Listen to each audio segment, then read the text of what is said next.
I think I got a mole right there. And I do. Anyway, what up, y'all? I'm back. I'm reclined. I'm still in a busy area, so you're gonna hear a lot of noise. But anyway, welcome to Now Naked and Unashamed with Kashya. I have come back to record a video about giving people the grace and space to change.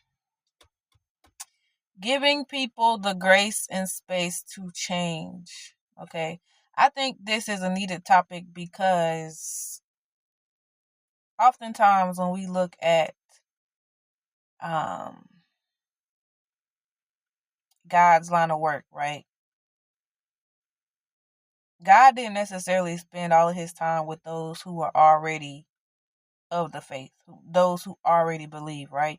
He spent his time with those who did not believe. He spent his time with those who were still in the world. He spent his time with those that others would judge, right? And so, as a believer, right, it's very important that we make space and give grace for people to change. Right now, there are some things going on in the world that are just out of control, honestly. But but it's because people are not giving people the grace and space to change. Okay. What I mean by that, I'm going to give a few examples. I'm going to talk about Paul. I've already talked about God a little bit just coming into this, or Jesus and his ministry, right? I'm going to talk about little kids in school, and I'm going to talk about what's currently going on in the world that I've been seeing all over my Instagram, okay? So, let's get into it. When we think about Paul, right? Paul was out there murking Christians. And yes, I said murking. Paul was out there murking Christians before he actually got into ministry, right? But the beautiful thing was he was able to then come in and help believers because God allowed him the grace and space to change. Now, I'm sure other believers, even the disciples, looked at Paul and was like, nah, we don't know too much about this one, right? They were leery of working with Paul because they knew his background and they knew that once before he was outside killing Christians, okay? He was outside getting rid of Christians, okay? And oftentimes I think we as people, we'll see a person doing something, right? And we're automatically marking them off. Now, don't get me wrong. Some people do need to be left alone, right? But they need to be left alone until God decides that he's going to send someone to reach them, much like in Paul's story, right? God had to send someone to Paul. Now, that person was a little bit leery of going to Paul as well, right? He was a little bit nervous about stepping to Paul too, because he knew Paul's past, right? But he built up the courage and he went to go and address Paul. Right now, before he was Paul, he was Saul. I could be wrong, but if I am, just correct me. It's okay. But someone had to be sent to him in order to deliver the message that God wanted to get to him, right? God knew that despite Paul's past, that he still had use of Paul, right? The disciples were scared of him because they knew Paul's past, right? They didn't want to work with Paul because they knew his past. They knew all of the mistakes that he had made. They knew all of the murders that he had committed. They knew all of these things about Paul, and because of what they knew about Paul, they didn't want to work with Paul. There's somebody right now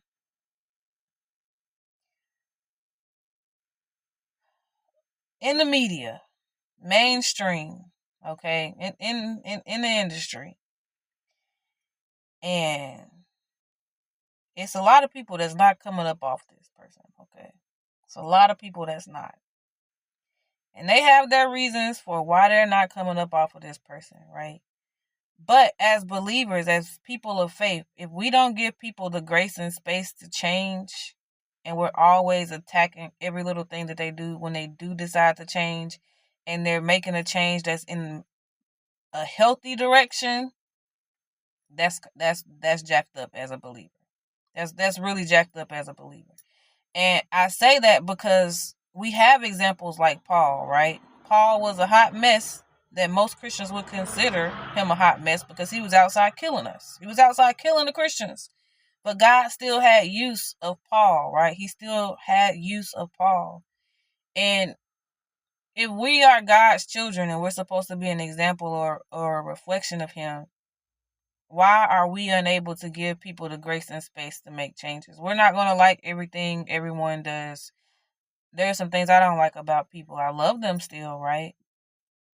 It's kind of similar to another example when we look at Jesus and Judas. Judas was in the 12 with Jesus, okay? But Judas was also the individual who betrayed God.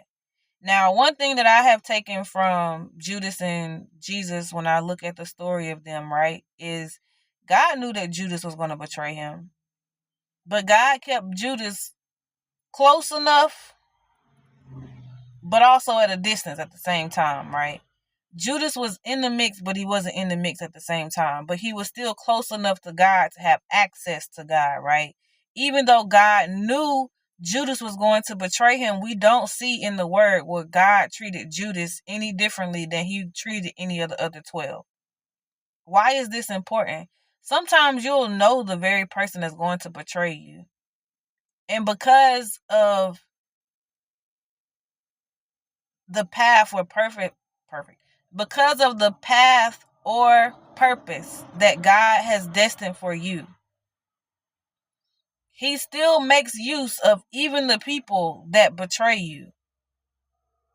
That's something for us to sit with, right? God will still make use of the very people that he knows is going to betray you, but it's still all in purpose. Jesus could have looked at Judas and said, I know you're going to betray me, so I'm going to get rid of you real quick. I'm not going to have no love, no grace, no mercy for you. I'm going to get rid of you real quick. But the interesting thing about it is God probably had even more grace and mercy for Judas because he knew Judas committing the sin or betraying him the way he did. He knew Judas had already cursed himself. He knew because of the betrayal that Judas was going to do, that Judas was already cursed. Why did he have need to be even more wicked or mean or hateful or spiteful towards him? He didn't. He knew that what was lined up for Judas was going to happen anyways. He didn't have a need to be hateful and spiteful towards him. Sometimes we get into situations and we take the offenses that people throw on us personal, right? And we're ready to automatically go into fight or defense mode instead of really pausing and having grace. Like you don't even know that you already messed yourself up.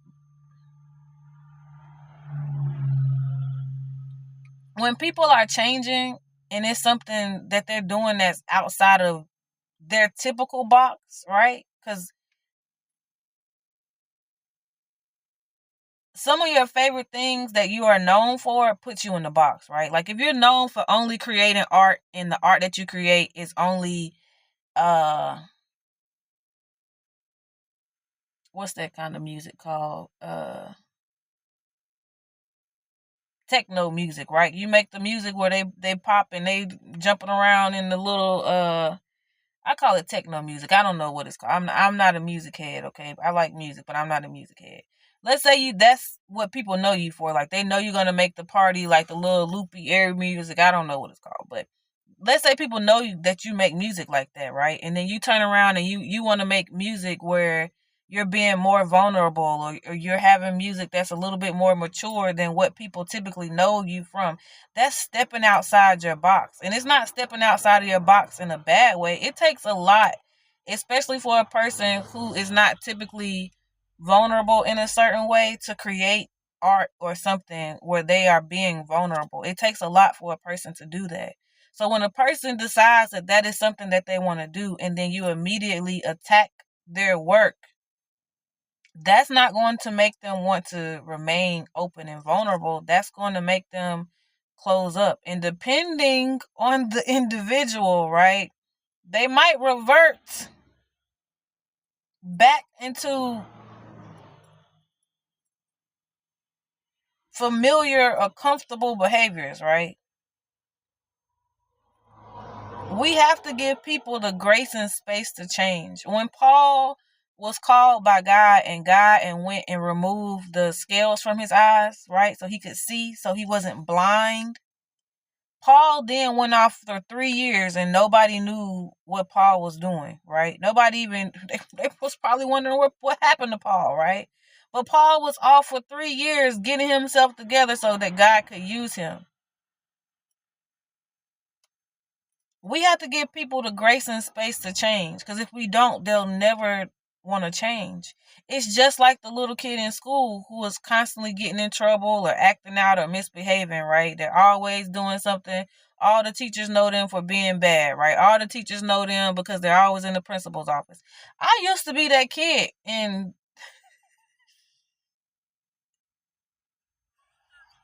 I used to be that kid for real when I was younger.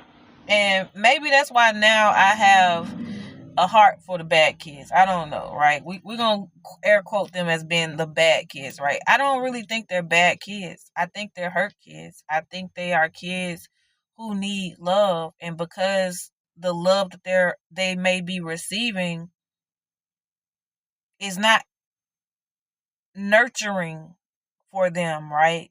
You find them misbehaving because they have been taught that love is toxic. They have been taught that love is chaotic. They have been taught that love only shows up in pain, and that's not love, right? There may be some things in love or relationship that's a little bit painful, right? If God has to correct us, sometimes that's painful. Sometimes that doesn't always feel good.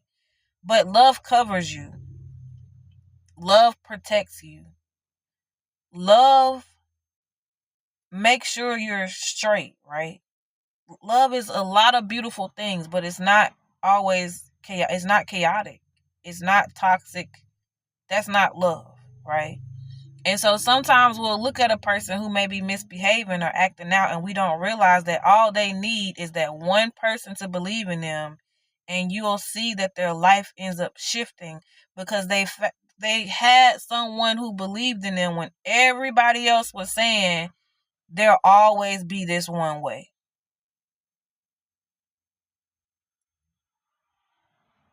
Sometimes people really don't change. But I'm still a firm believer that people will change if they want to change. I'm going to always believe that, because I always think about the little girl or the little boy that's always cutting up and acting up, and all they needed was somebody to show them a little bit of grace, right? Sometimes you can show grace to a person and they still continue to show their butt. And guess what? That's then when you can make the decision that, okay, God, I'm gonna leave this in your hands. Maybe I'll just pray for them from a distance, but I'm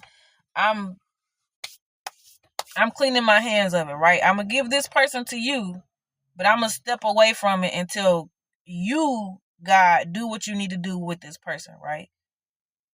But as believers, if we never give people the grace and space to change, they'll never change. They'll never grow. They'll never be comfortable with being vulnerable. They'll never be comfortable with being open to see something differently from how maybe they've always looked at it, right? If you put somebody in a corner that's trying to do their best to get out of that corner and you corner them, they're going to fight their way out. They're going to fight their way out. Depending on who the person is, right? They're going to fight their way out. And sometimes you're not going to always like the way that they fight out of the corner, but they're going to fight themselves out of the corner. You can't pin everybody in a corner and expect them to just take. Especially if the person is doing something that they typically don't do, right? They're trying to be different. They're trying to yeah, I'm looking for my chapstick. Hold on. Change is coming. Look at the Lord. Look at the Lord. See how they just came in there? I don't know where that song came from. Oh, no. Don't do it. Don't worry about a thing I say. Just take a look around.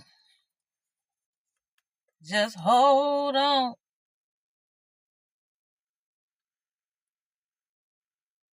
Okay, so we got to give people the grace and space to change, or they'll never change. Okay? They'll never change if you never give them the grace and space to change.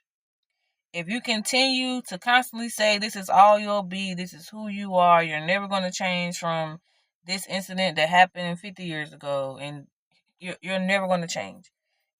They'll never change because you don't give them the grace and space to change. Now, some of you might be like, Kashya, why the heck are you talking about it, considering it's the principle of it? You have to give people the grace and space to change. I think I've endured enough in these 3 years. I can't speak for somebody that's been dealing with something for longer than me, right? How they handle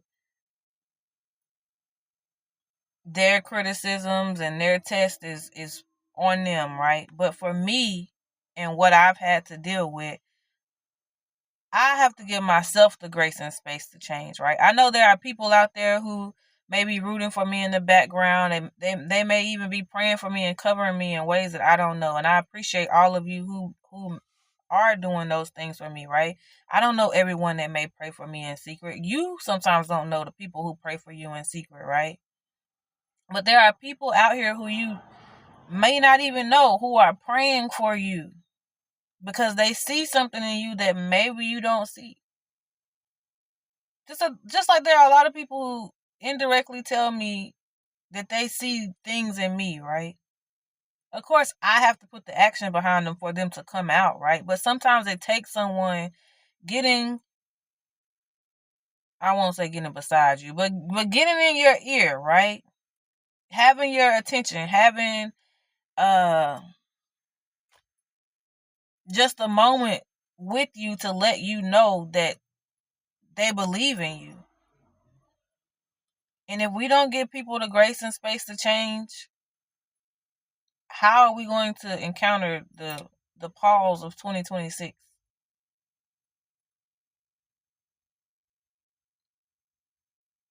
God uses all of the jacked up people. You do realize that, right?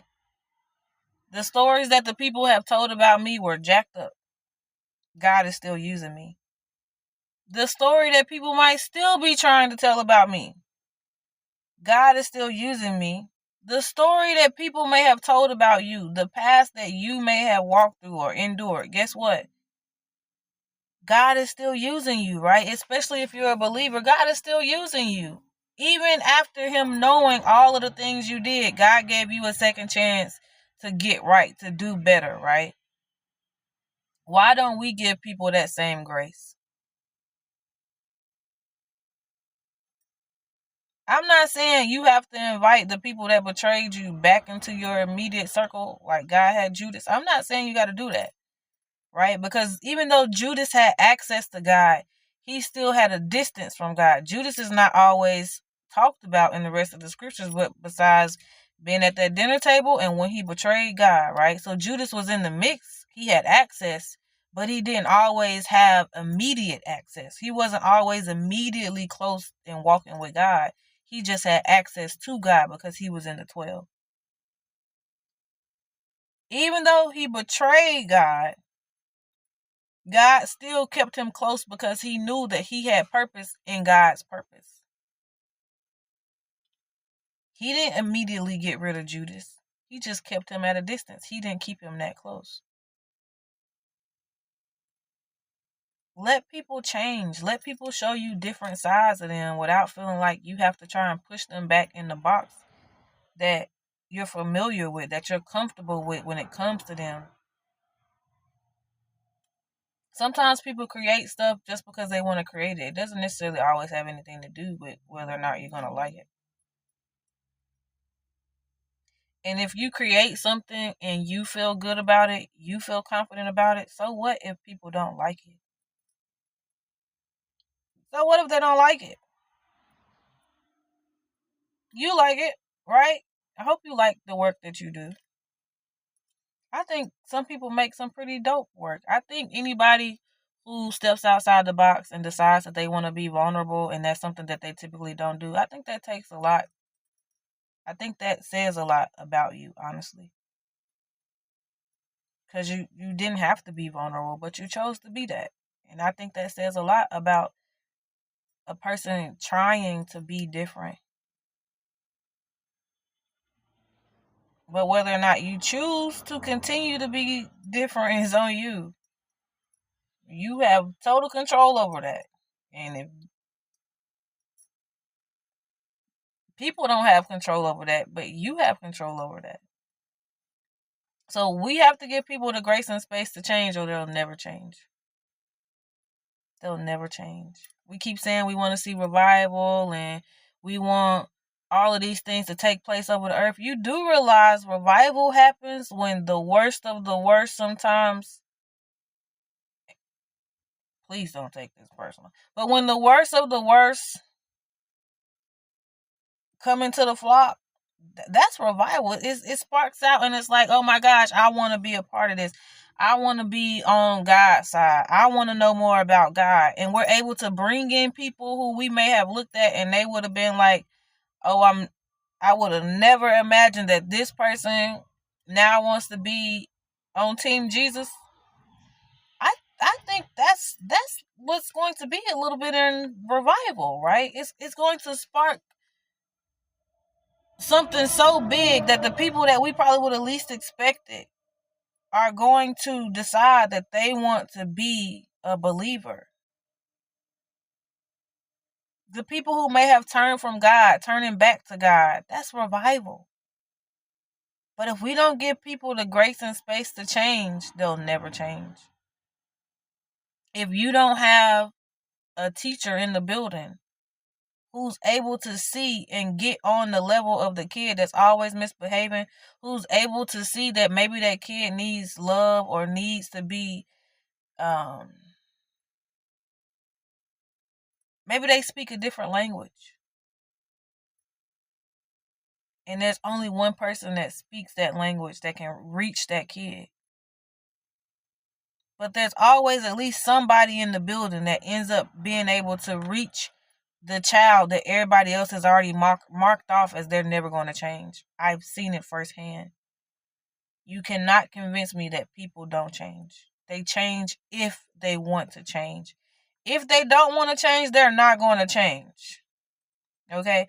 I'm not the person that's trying to force anybody to change. A person changes if they want to change. But at the end of the day, if you are the person who has decided to change, that you want to change, that you want to be different, that you want to grow or mature in different areas that maybe you were not once mature or that you did not grow in, right? Or maybe you're frustrated that, people have been telling you for years that this is who you are, right? You're frustrated with that. That's understandable, especially when that's not who you want to be. That's not who you are.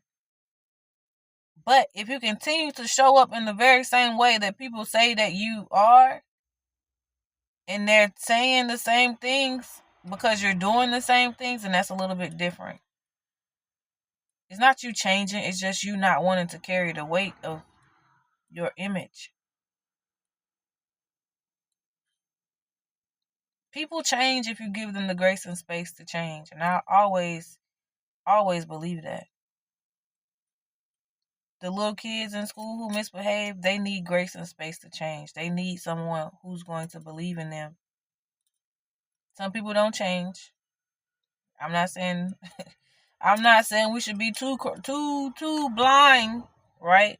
But we should give people the grace and space to change. If Paul was able to change, why can't the person that you may be thinking about right now as I'm having this conversation, whoever it may be, why can't they change too if they want to? If they're ready, if they're willing. Paul had to be willing, right? I mean, when God comes at you, you sometimes, you got a choice, but if you go against what God's telling you to do, you're going to realize you should have picked the other choice in the first place. So you really only always got two options. With God, you really only got one. He going to make it seem like you got two, but it's really just one. It's really just one. So we got to give people the grace and space to change. That's the message. I would love to know what you think about this in the comments down below, because we're striving to get better now, later, all of that, right? We're not trying to get stuck up on people's opinions, on people's criticisms, right? We are building and establishing a community where we're not moved by people's negative criticisms. We just move when God leads us to move. We just speak when God leads us to speak. And outside of that, we minding our business. At least I do. But if you're here, you're going to learn to mind your business too. Why? Because we don't have time to be in all the other craziness, right? But,